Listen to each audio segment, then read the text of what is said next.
Can AI fill the healthcare gaps left by the Great Resignation, enable the shift from episodic to value-based care, make care at home viable, and indicate when a patient is ready for hospice care? Well, if you ask Jvion Chief Medical Officer John Frownfelter, which I did, the answer is an emphatic yes. That's because Jvion uses AI for prescriptive analytics, focusing on identifying modifiable risks and telling what to do about them. The fuzzy math inside Jvion is what makes it possible. In this edition of the HealthBiz podcast, Dr. Frownfelter shares his journey from high school calculus to medical school and on to informatics and Jvion. I'm your host, David Williams, president of strategy consulting firm Health Business Group. Enjoy the show, and if you like what you hear, make sure to subscribe.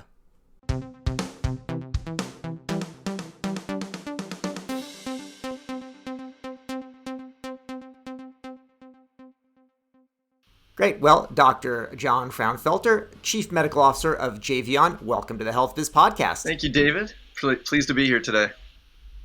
Now, Jvion is a really cool company. We're going to talk about it, but I want to talk about how you got there, first of all, and maybe we can start way back at the beginning and tell me what your upbringing was like, what your childhood was like, any early influences that have stuck with you. Yeah, I mean, to get into the role of physician, wasn't inherited from family expectations. I had one uncle who was a physician and lived on the other side of the country. So I just found my own path, recognizing I like the combination of science and physiology and also the opportunity to work with helping people get better. So it seemed like a natural fit, and I chose that path late in high school and went to college with a goal of getting into medical school. Yeah, that sounds good. Did you have any favorite high school teachers or something that sticks with you from a class that you like to take? One of the most memorable ones everyone remembers was our math teacher, who she was a calculus teacher that was very, very strict, but made college calculus like I could do it in my sleep. So this is before AP classes were giving us college credit. Yeah, I would have had the credits. No, that's good. It's always good to have those the teachers can really have a formative experience. So it's good to hear about that. So you went to college, you went with the intention of going to medical school, which a lot of people do. Not a lot of people make it. They usually get weeded out, I think, in sophomore year organic chemistry. Obviously, you made it through that. So after, you went through medical school, and then you're practicing physician for a while, and then moved a little bit more onto the informatics side, if I'm reading your resume correctly. Yeah, so the journey is really interesting, and certainly it's one of those stories I never would have planned on ending up where I've arrived. Google Maps wouldn't get you to your destination in a story like this. When I started in academic medicine right out of residency, informatics wasn't even a thing. It was in the late 90s. The early electronic health record adoptions that were news items because they were disasters. And then in the mid-2000s, I started getting involved in Southeast Michigan and helping to lead some of the efforts way before high-tech and meaningful use, which made it a mandate. As a result of that, I had opportunities that bred more opportunities. Success breeds success, and I found that I enjoyed moving an organization into the future. I don't so much love technologies as I love the opportunity to drive change and to do something on a big scale and to impact thousands or millions of patients. And so that was what got me up in the morning. It wasn't so much that I loved writing code. Got it. What do you say when people talk about, doctors are resistant to technology? Yeah, well, that's partly true. It depends on the persona, and personas tend to gravitate to different specialties. I'll bet you find most ED docs, for example, like technology because they're very facile by their persona. But in my generation and prior to me, it isn't that we don't like technology, but we were trained in a mindset that what you learned is still true, and you trust what you know. And so technology creates this disequilibrium in what physicians especially are trained to know and be comfortable with. And we have to change our mindset to be more flexible, malleable, if you will, around everything in healthcare. And that includes using technology. But some docs just didn't go in like that, and they'll fight it to the end. Got it. So I was sort of setting you up to say they don't mind technology, they just don't like lousy technology, of which there was a lot introduced into the into the hospitals at some point. Not by you, but there's some of that. It's like I'm not against technology. The big user of the iPhone and so on, but watch what I have to do here at my desk. Right. That's a great point. Any new technology, there's this concept of spreadability. Why did iPhones spread so fast? It's usability. It makes them more efficient and makes them more effective. Those are two different concepts, but when somebody's more efficient and more effective, you're not going to have to work hard to get them to adopt something. They're going to want to. And you're right, healthcare technology has a bad reputation, well earned, for not making us more efficient or more effective. Let's talk about Jvion. I love the name of the company, by the way. I don't know who came up with that. Where did that come from? It's like a weird thing. Like if you look at the word you said, it doesn't look like a word, but it's obvious. It's sort of like obvious to pronounce it, assuming I am pronouncing it correctly. Yeah. What is that from, Jvion? Well, it's for our founders who were both Indian background, and it's as I understand it, it's a word in Hindi that means life-giving, and it also is similar to a Latin root word. And I can't tell you the Latin specifics here, but also similar to a Latin-based word that also infers life and life-giving. So the combination of those made it really a great name and a great fit. Yeah, well, it's not a bad place to start, plus the pronounceability. So I like all of that. So, I mean, what does this company do other than having a cool name? Yeah. So we provide, this phrase, artificial intelligence, we provide insights at the patient level to tell clinicians things they otherwise wouldn't know about the patient. So we not only tell them what is something true about the patient or risks about the patient, but also ways to mitigate that risk. So we get into the space of what's called prescriptive analytics that says, okay, here's a risk, so what? What should I do about it? It's the next question. So we take it to that next level of the next generation of what do I do about it? Here's the trap. So many predictive models out there today, whether they're built on true AI or they're just built on logistic regression, tell you predictive risk. The next step is you get somebody who's high risk, and then the natural instinct of an organization or a clinician is to do everything possible to reduce that risk. To understand which of those patients have risk that is modifiable is a very important question. That's a different endpoint from a math standpoint. And then secondly, if they're modifiable, what is it that I can do that can make the difference? That helps me to be, in the end of the day, more effective and more efficient.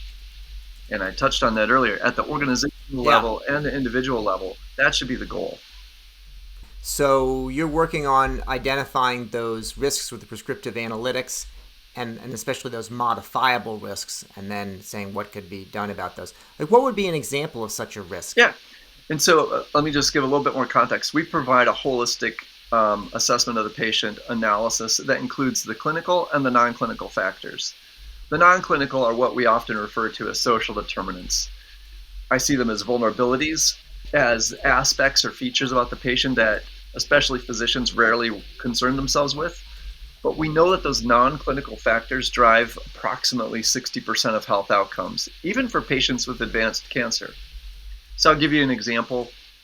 A cancer patient in one of our oncology practices was identified as at risk for mortality in the next 30 days. This was a patient that came in, had some back pain, long history of cancer in the past, and was treated for a symptom related to the back pain, but they didn't pick up that there was anything more going on. When we identified the patient as at risk for mortality and then at risk for hospitalization in the next 30 days and to evaluate for recurrence of the cancer, it isn't saying that the AI won't tell you change this med to this protocol or do this test. It is pointing a clinician in the direction where their judgment then will take the next step. But that pointed towards evaluate for recurrence when the clinician hadn't picked that up because the cancer was remote. Turns out that she had a recurrence of the cancer, metastasis to her spinal cord, and it was evolving from back pain to spinal cord destruction. She ended up paralyzed in the hospital and died less than a month later. And in that scenario, the oncologist said, how did the machine learning know, how did the AI know that this patient was at risk? And the answer is we don't really know all the answers because the Yeah. math is complicated and the connections are so much. But we know some of the features in these patients that point towards the risk. In this case, it was her overall health status. I don't remember the details, but overall health status, her level of interacting, some social features, level of interacting with her social support network, and then also the symptoms of pain and recurrence. That's an example. I mean, we've got tons of examples, Yeah. but that's a little how it Sure. works. Okay. Okay. So, John, it sounds very impressive, what you're doing. I know you've also been with the company for a while. The company's been around. What were you able to do on day one versus what you can do now? What capabilities have been added? Yeah, as a company, we've from day one when I joined, we had a few models or use cases. At that time, we called them vectors because it was a direction of the math pointing towards an outcome. But vectors is a mathy term, so we got away from that. But we had a few use cases, and we had some learnings at that time around acquisition of data. The data science even then was very good. In the journey of the last several years, what we've done is first of all understand what's happening in healthcare and point new models, which we can stand up very quickly, towards what's relevant. An example is when COVID hit and the whole country shut down. I remember it was like Friday the 13th, I think, in March 2020. Yeah. Within a month, we had a COVID vulnerability map that was mapped down to the block group level just based upon social vulnerabilities with a respiratory viral illness leading to hospitalization or death as the endpoint within a few weeks. We also had an individualized for our customers because we had their contact information. We had vulnerability lists so they could contact and reach out to the top 5% and practice extreme isolation and make sure that they were getting their meds and things that people were reacting to rather than being proactive about. And we had two others. I won't go into the details. We had two other things as well. Yeah. Very quickly, because we were paying attention to what was happening and our customers were asking for. We've expanded. We started in the hospital side. We've expanded into the pop health space. And again, being very sensitive to what's happening in the market, which is moving to value-based care, moving to healthcare at home. And so we continue to sharpen our focus around where the challenges are in healthcare. And don't rest on our laurels. So you've talked about AI and machine learning to some extent, and understand that Jvion prides itself on being an AI company. What does AI mean in this context, and how is the term? You'll tell me how it's used. How is it sometimes abused? Because I hear people tossing it around quite a bit, even when they're not really dealing with AI, as I understand. Yeah, and I'm not a data scientist, so I'm going to get somebody's going to critique my answer here, but I'll try. That's fine. I'll give a lay answer. How's that? Predictive modeling is often used as equivalent to machine learning and artificial intelligence, and that's where I would say it absolutely isn't. So predictive modeling is taking a data set and then with a finite endpoint, with an endpoint over here, what are some of the variables that are rising to drive towards that math endpoint? So this is how many predictive algorithms, let's take a risk for readmission, and there's a LACE score. And you can say a LACE score, which is predicting risk for readmission, is actually right about 50% of the time, even in the high-risk population. Well, that's not good. Yeah. People don't really look at that, though. But the problem is it's fixed. It's based upon a set of variables that have to be present, and they have to be accurate, or you just mess the whole thing up. It's the classic garbage in, garbage out.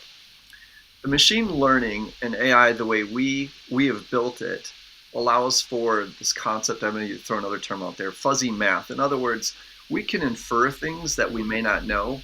We can actually interpret something to be true that isn't even told to us. Let's say a patient is admitted repeatedly for COPD. This was a story where they argued with us until we went and looked in the chart together on that patient. We said the patient was at risk for hospitalization due to heart failure. And there was no heart failure as a problem in the chart. And they're like, well, look at this. The patient's got all these COPD admissions. Well, 4 years earlier, and we did not have this echo result, but 4 years earlier, the patient had a low ejection fraction, had heart failure diagnosed, fell through the cracks, continued to be admitted to the hospital and to the emergency room, primarily the emergency room for COPD. but we identified holistically what was true about the patient without being told that by some specific data point. And that's the power of artificial intelligence, is it gathers enough information it can draw conclusions in the best way I can say is a non-linear way, not based upon A with a multiplier of 2 and B with a multiplier of 1.5 and so on, getting to some sort of score. It's much more sophisticated than that. It requires large amounts of data, though. Yeah, part of what can be a challenge with AI is that some of these things, when you're talking about predictive model, you can say, okay, well, I gave, this variable got this weight and that variable got that weight, and then you can see what it is. With AI, it's kind of by its nature a black box. And so you can't always go back and say, aha, it was this thing, and I can understand it. But you can see whether it's working or not. So I think that's one of the things that makes it harder to understand by its nature. Let's talk about, you made some predictions, John, a lot of them AI related here, and I just want to remind you of some of them and ask you perhaps to share what you're thinking. I'll just read off a few of the predictions here, and you can comment on them as you will. So first three are about AI. So one is AI fills the gaps left by the Great Resignation. Another is that AI enables a shift from episodic to value-based care. Another, AI enables continued growth of care in the home. And the final one is not AI specific, but is about data. Data will drive action to address health inequities. So I thought this is a good set of predictions, obviously related to some of the things that you do at Jvion. But what were you thinking there? What are some of the takeaways that we can derive? I have no idea what I was thinking. No, I'm kidding. So yeah. So and depending on how deep we want to dig into. Sure. The Great Resignation is a real thing. It's going to continue through all of 2022 and beyond. So a couple of ways here. If we can provide insights, so this is just intelligence on patients, provide insights about patients and serve it up to the clinicians instead of them having to manually collect all that data. That's one of the ways that they're more efficient. So this is a direct space that we play in. Another adjacent space, not the one that we play in, but still has a role for artificial intelligence, is in a lot of the automated patient digital health solutions. Have a chatbot function, and there's AI that drives some of the interactions between them and the patients, and it covers, you could say, a significant percentage of otherwise interactions that would never occur or that would have been manual before now. And so you can automate a lot of those, and then at the right point escalates to a clinician. So the case manager is getting the patient that actually needs an intervention by a person right then. That's filling some of the gaps because shortages across the board in pop health, on the inpatient side, anything where we can automate some of what was yesterday done manually helps with the shortage of staffing.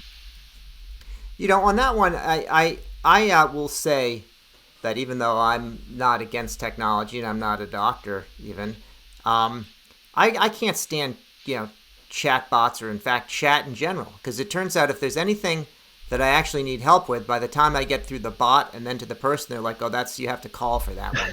And, I wonder on the, and a lot of times this has to do with customer service issues as opposed to like a medical issue there. But, I understand from the standpoint of the employer who's like, I can't, I need 100 people and I only have 50. So what am I going to do? That we need to kind of triage that. But I mean, is this ever a good patient experience when this happens, or is it just you get to a real person faster if you need it?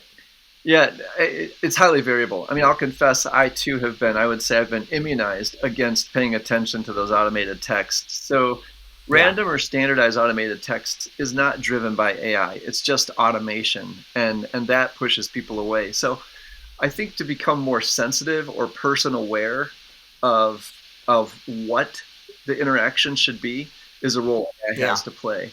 And that makes it more relevant to the patient, and they're more likely to engage. So there are scenarios, especially with chronic diseases, where touching them in a digital way helps to get them more engaged.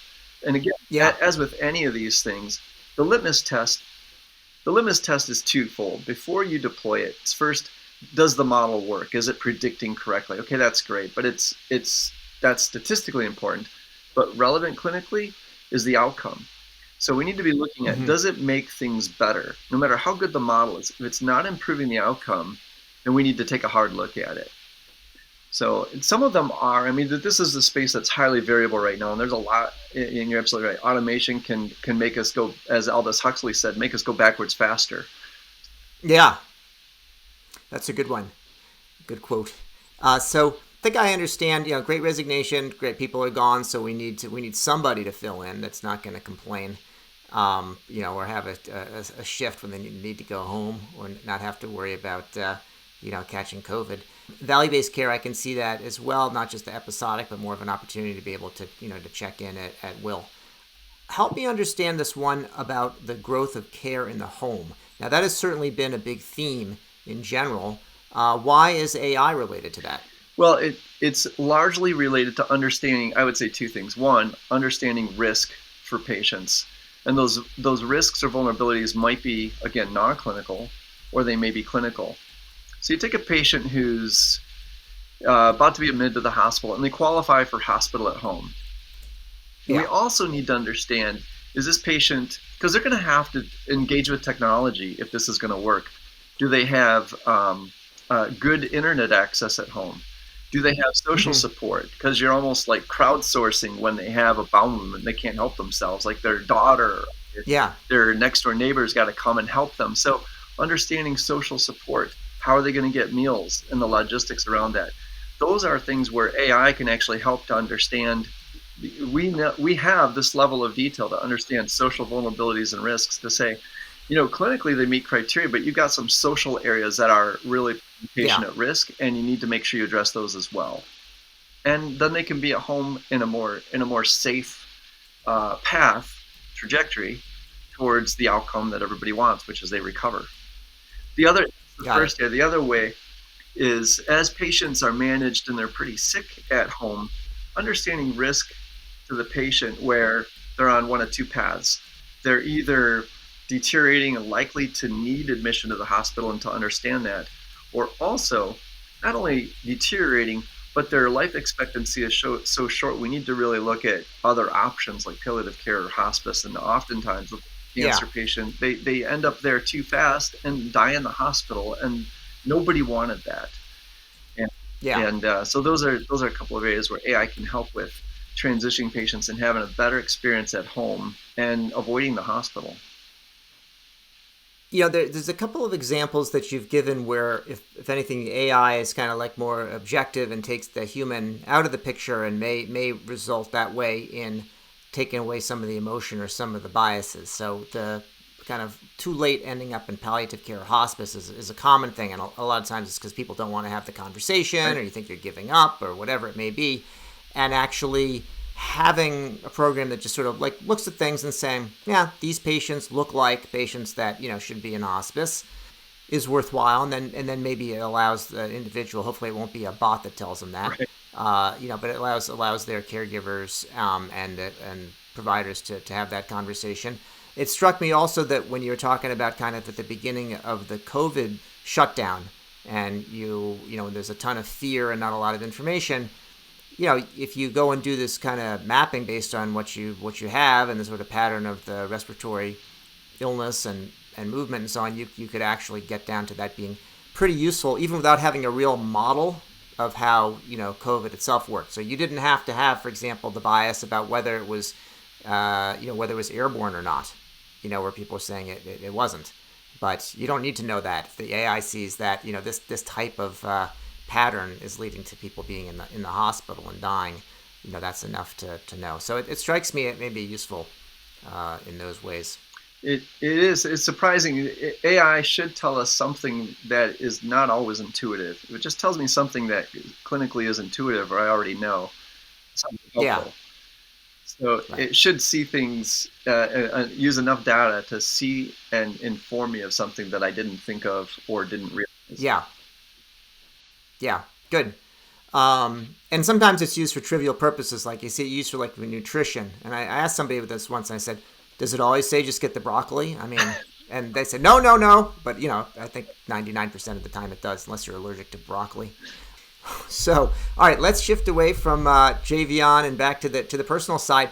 do you have any time for any books, reading any books, anything you would recommend? Well, I confess I listen to audiobooks because I have a couple of acres of yard I have to mow, and so I throw an audiobook in there when I'm driving to the airport or whatever. So this has been really eye-opening for me, but I'm not sure I would recommend it. It's an older book by Alexander Solzhenitsyn, who was in the Russian work camps, and he wrote an amazing book back in the 70s that kind of opened the eyes of the West to Russia. It's called The Gulag Archipelago. Now, it's not light reading, so it's pretty profound, but it's what I'm reading right now or listening to. So I'll spare you the details because it's yeah. Well, that's a good one. I was gonna say, there's few words harder to spell than Solzhenitsyn. It makes archipelago look easy to spell. But that is quite a profound book. So you got to make sure you might need to put some artificial intelligence on your mower to make sure you don't ride off into the tree or into the gulag. Right. When you're. I feel like I'm in the work camp some days. The other one, this is more probably relevant. Human Compatible by Stuart Russell is actually on. I think it's on this Twitter feed of Elon Musk's top recommended books, and it's pretty amazing. It talks about the role of AI today and in the future, and it's also pretty eye-opening. But it's actually something I would recommend. Yeah, good. Well, I like the audiobooks because the idea there is you also have time to squeeze in the latest episode of the HealthBiz podcast as well. I'll have to catch that. Good. Well, John Frownfelter, Chief Medical Officer at Jvion, thanks so much for your time today on the HealthBiz podcast. Thank you, David. Appreciate your time. All right. You've been listening to the HealthBiz podcast with me, David Williams, President of Health Business Group. I conduct in-depth interviews with leaders in healthcare business and policy. If you like what you hear, go ahead and subscribe on your favorite service. While you're at it, go ahead and subscribe on your second and third favorite services as well. There's more good stuff to come, and you won't want to miss an episode. If your organization is seeking strategy consulting services in healthcare, check out our website, healthbusinessgroup.com.